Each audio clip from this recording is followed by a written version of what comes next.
नमस्कार। आदरणीय राष्ट्रपति जी,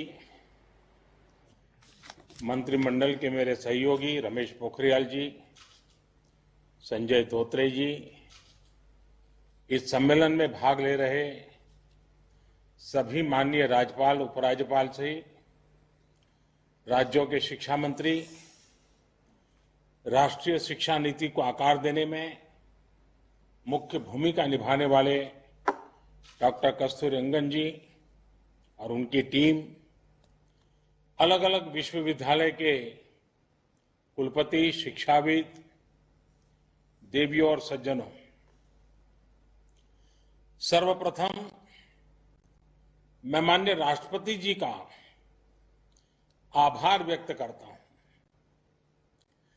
राष्ट्रीय शिक्षा नीति के संदर्भ में ये आयोजन बहुत ही प्रासंगिक है, बहुत महत्वपूर्ण है। शिक्षा जगत का सैकड़ों वर्षों का अनुभव एक साथ यहां एकत्रित है। मैं सभी का स्वागत करता हूं, अभिनंदन करता हूं। मान्यवर, देश की एस्पिरेशंस को पूरा करने का बहुत महत्वपूर्ण माध्यम शिक्षा नीति और शिक्षा व्यवस्था होती है। शिक्षा व्यवस्था की जिम्मेदारी से केंद्र सरकार, राज्य सरकार, स्थानीय निकाय सभी जुड़े होते हैं। लेकिन ये भी सही है कि शिक्षा नीति में सरकार, उसका दखल, उसका प्रभाव कम से कम होना चाहिए। शिक्षा नीति से जितना शिक्षक जुड़े होंगे, अभिभावक जुड़े होंगे, छात्र छात्राएं जुड़े होंगे, उतना ही उसकी प्रासंगिकता और व्यापकता दोनों ही बढ़ती है। राष्ट्रीय शिक्षा नीति पर 4-5 साल उसके पूर्व यह काम शुरू हुआ था। देश के लाखों लाख लोगों ने, शहर में रहने वाले लोगों ने, गांव में रहने वाले लोगों ने, शिक्षा क्षेत्र से जुड़े अनुभवी लोगों ने इसके लिए अपना फीडबैक दिया था, अपने सुझाव दिए थे। शिक्षा नीति का जो ड्राफ्ट तैयार हुआ था, उसके अलग अलग पॉइंट्स पर भी 2 लाख से अधिक लोगों ने अपने सुझाव दिए थे। यानी अभिभावक, छात्र छात्राएं, शिक्षाविद, शिक्षक, शिक्षा प्रबंधक, प्रोफेशनल्स, सभी ने इसके निर्माण में अपना योगदान दिया है। इतना गहरा, इतना व्यापक, इतना विविधताओं से भरा हुआ मंथन के बाद अब ये जो अमृत निकला है, इसलिए ही अब हर ओर राष्ट्रीय शिक्षा नीति का स्वागत हो रहा है। गांव में कोई शिक्षक हो या फिर बड़े बड़े शिक्षाविद, सबको राष्ट्रीय शिक्षा नीति अपनी शिक्षा नीति लग रही है। सभी के मन में एक भावना है कि पहले की शिक्षा नीति में यही सुधार तो मैं होते हुए देखना चाहता था। ये एक बहुत बड़ी वजह है कि राष्ट्रीय शिक्षा नीति की स्वीकारता की, एक्सेप्टेंस का मूल कारण यही है। शिक्षा नीति क्या हो, कैसी हो, उसका स्वरूप क्या हो, ये तय करने के बाद अब देश एक स्टेप और आगे बढ़ा है। अब पूरे देश में राष्ट्रीय शिक्षा नीति को लेकर, उसके इम्प्लीमेंटेशन को लेकर व्यापक विचार विमर्श हो रहा है, संवाद हो रहा है। ये व्यापक विचार विमर्श इसलिए जरूरी है क्योंकि राष्ट्रीय शिक्षा नीति, नेशनल एजुकेशन पॉलिसी, सिर्फ पढ़ाई लिखाई के तौर तरीकों में ही बदलाव लाने के लिए नहीं है। ये पॉलिसी 21वीं सदी के भारत के सामाजिक और आर्थिक जीवन को नई दिशा देने वाली है। ये पॉलिसी आत्मनिर्भर भारत के संकल्प और सामर्थ्य को आकार देने वाली है। जाहिर है, इस बड़े संकल्प के लिए हमारी तैयारियां, हमारी जागरूकता भी उतनी ही बड़ी होनी चाहिए। आप में से अधिकांश महानुभाव राष्ट्रीय शिक्षा नीति की बारीकियों का अध्ययन कर चुके हैं, लेकिन इतने बड़े रिफॉर्म्स की बारीकियां, उसके लक्ष्य पर निरंतर बात करना अभी उतना ही आवश्यक है। सारे संदेहों और सवालों को सुलझाते हुए ही देश राष्ट्रीय शिक्षा नीति को सफलतापूर्वक लागू कर पाएगा। मान्यवर, आज दुनिया भविष्य में तेजी से बदलते जॉब्स, नेचर ऑफ वर्क को लेकर व्यापक रूप से चर्चा कर रही है। ये पॉलिसी देश के युवाओं को भविष्य की आवश्यकताओं के मुताबिक नॉलेज और स्किल्स दोनों मोर्चों पर तैयार करेगी। नई शिक्षा नीति स्टडी के बजाय लर्निंग पर फोकस करती है और करिकुलम से और आगे बढ़कर क्रिटिकल थिंकिंग पर जोर देती है। इस पॉलिसी में प्रोसेस से ज्यादा पैशन, प्रैक्टिकलिटी और परफॉर्मेंस पर बल दिया गया है। इसमें फाउंडेशनल लर्निंग और लैंग्वेजेस पर भी फोकस है। इसमें लर्निंग आउटकम्स और टीचर ट्रेनिंग पर भी फोकस है। इसमें एक्सेस और असेसमेंट को लेकर भी व्यापक रिफॉर्म्स किए गए हैं। इसमें हर स्टूडेंट को एम्पावर करने का रास्ता दिखाया गया है। एक तरह से देखें तो ये वन साइज फिट्स ऑल की अप्रोच से हमारी शिक्षा व्यवस्था को बाहर निकालने का एक मजबूत प्रयास है। और आप सभी जो दिग्गज भी ये महसूस करते हैं कि ये प्रयास असामान्य है, सामान्य नहीं है।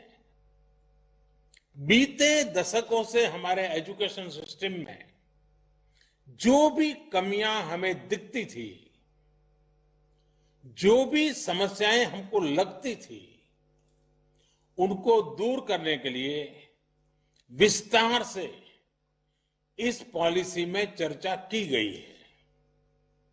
अब जैसे लंबे समय से ये बातें उठती रही हैं कि हमारे बच्चे बैग और बोर्ड एग्जाम के बोझ तले, परिवार और समाज के दबाव तले दिनों दिन दबे जा रहे हैं। इस पॉलिसी में इस समस्या को प्रभावी तरीके से एड्रेस किया गया है। हमारे यहां तो कहा भी जाता है कि सा विद्याया विमुक्तये, यानी नॉलेज वही है जो हमारे माइंड को लिबरेट करे। जब फाउंडेशनल स्टेज पर ही बच्चों को उनके कल्चर, भाषा, परंपरा से जोड़ा जाएगा तो शिक्षा अपने आप ही प्रभावी होगी, सहज होगी और बाल मन उससे खुद को जुड़ा हुआ पाएगा। नेशनल एजुकेशन पॉलिसी में हमारे सही मायने में बिना दबाव के, बिना अभाव के और बिना प्रभाव के सीखने के लोकतांत्रिक मूल्यों को हमारी शिक्षा व्यवस्था का हिस्सा बनाया गया है। जैसे स्ट्रीम्स को लेकर जो बच्चों पर दबाव रहता था, वो अब हटा दिया गया है। अब हमारे युवा अपने इंटरेस्ट, अपने एप्टीट्यूड के हिसाब से पढ़ाई कर सकेंगे। वरना पहले होता यह था कि दबाव के कारण विद्यार्थी अपनी क्षमता के बाहर की कोई और ही स्ट्रीम चुन लेते थे और जब तक उनको रियलाइज होता था तब तक बहुत देर हो जाती थी। परिणाम यह होता था कि या तो विद्यार्थी थक हार कर ड्रॉप कर लेता था या फिर जैसे तैसे अपना गुजारा कर लेता था, समय बिताता था। इससे किस प्रकार की समस्याएं हमारे देश में पैदा होती रही हैं, ये कितनी समस्याओं की जड़ है, मैं समझता हूं मुझसे ज्यादा आप लोग जानते हैं, भली बात जानते हैं। राष्ट्रीय शिक्षा नीति में ऐसी समस्याओं का समाधान तो है ही। एकेडमिक बैंक ऑफ क्रेडिट से भी छात्रों को बहुत लाभ होगा। मान्यवर, आत्मनिर्भर भारत बनाने के लिए युवाओं का स्किलफुल होना बहुत ही जरूरी है। छोटी उम्र से ही वोकेशनल एक्सपोजर मिलने से हमारा यूथ भविष्य के लिए बेहतर तरीके से तैयार होगा। प्रैक्टिकल लर्निंग से हमारे युवा साथियों की एम्प्लॉयबिलिटी देश में तो बढ़ेगी ही, ग्लोबल जॉब मार्केट में भी हमारी हिस्सेदारी ज्यादा होगी। हमारे यहां कहा गया है, आनो भद्राः कृतवो यंतु विश्वतः, यानी अच्छे विचार जिस दिशा से भी आए उनको ग्रहण करना चाहिए। भारत तो प्राचीन काल से नॉलेज का एक ग्लोबल सेंटर रहा है। 21वीं सदी में भी भारत को हम एक नॉलेज इकोनॉमी बनाने के लिए प्रयासरत है। नई शिक्षा नीति इस संकल्प को सिद्ध करने की दिशा में बड़ा कदम है। नई राष्ट्रीय शिक्षा नीति ने ब्रेन ड्रेन को टैकल करने के लिए और सामान्य से सामान्य परिवारों के युवाओं के लिए भी बेस्ट इंटरनेशनल इंस्टीट्यूशन के कैंपस भारत में स्थापित करने का रास्ता खोला है।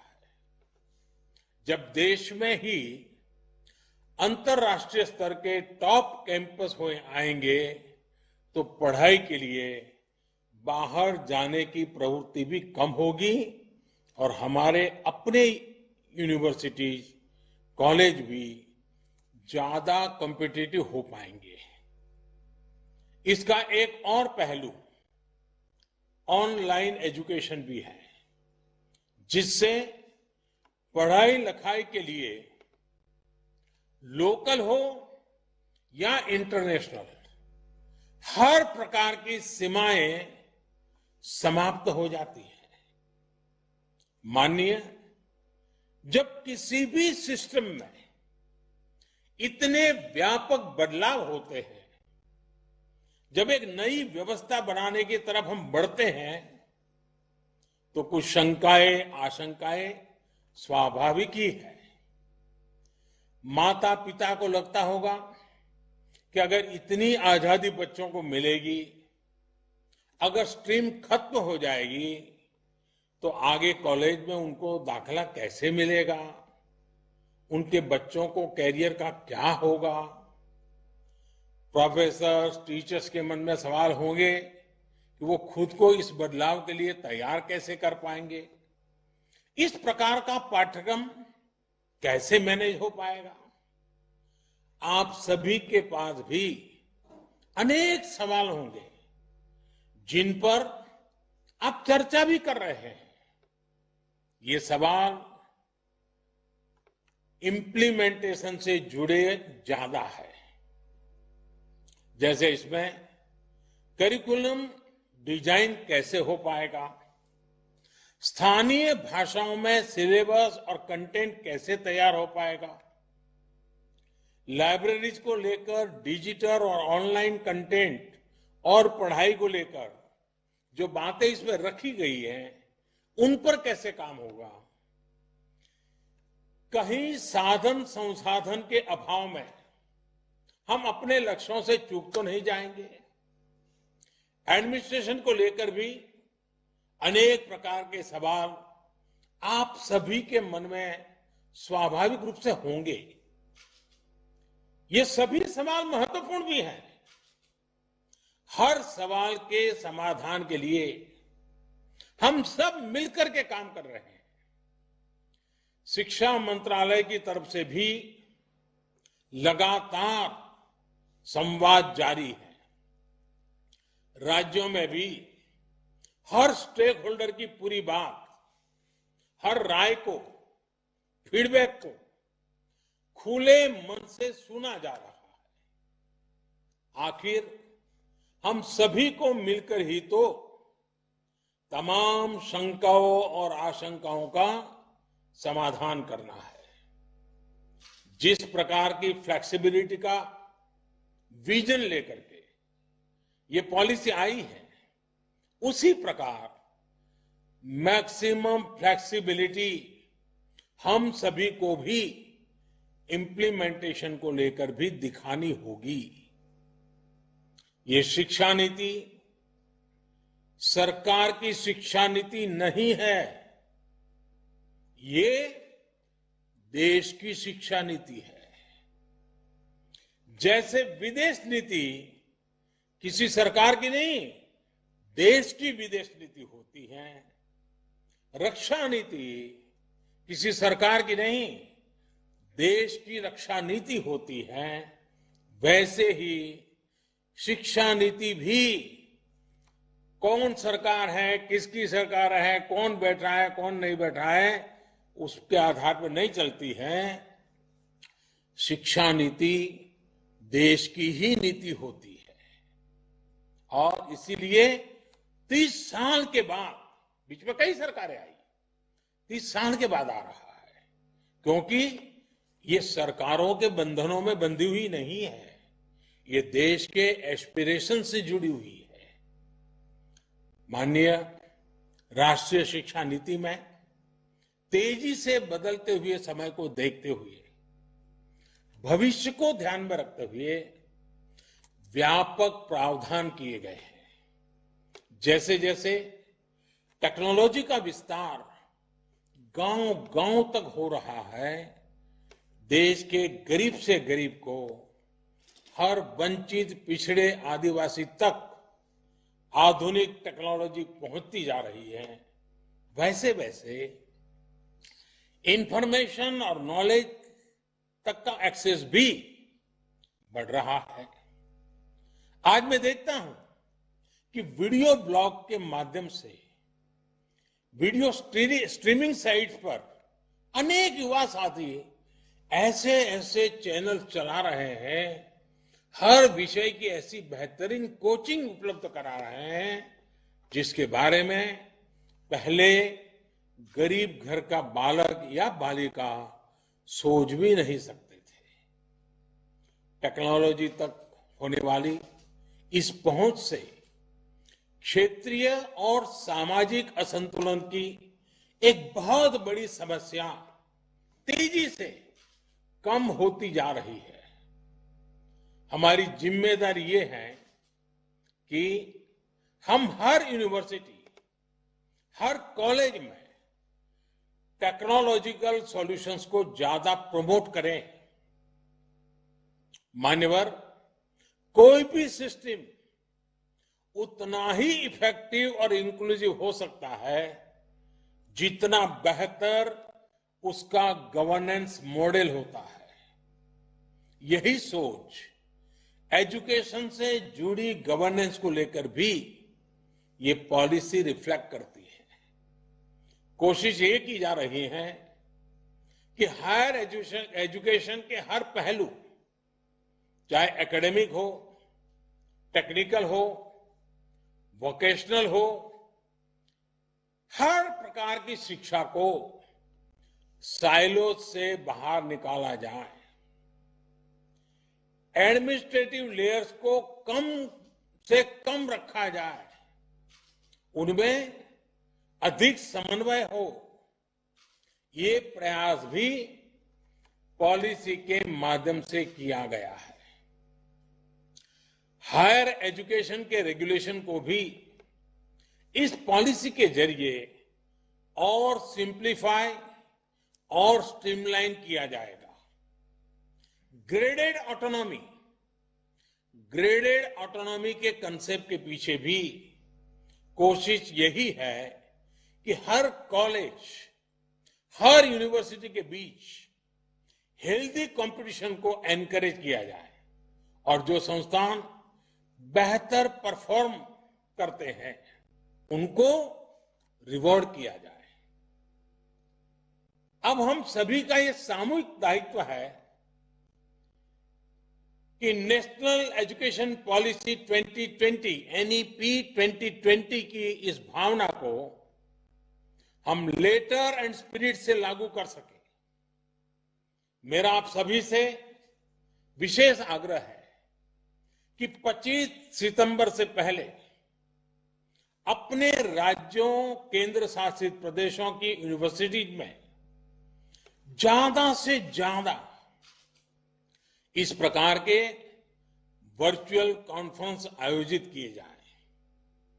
प्रयास यही है कि नेशनल एजुकेशन पॉलिसी को लेकर समझ निरंतर हम समझते चलें, हमारी समझ बेहतर हो सके, इसके लिए प्रयास हो।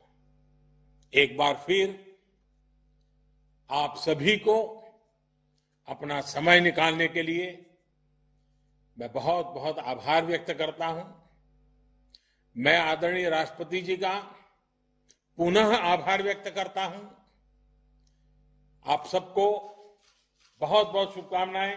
धन्यवाद।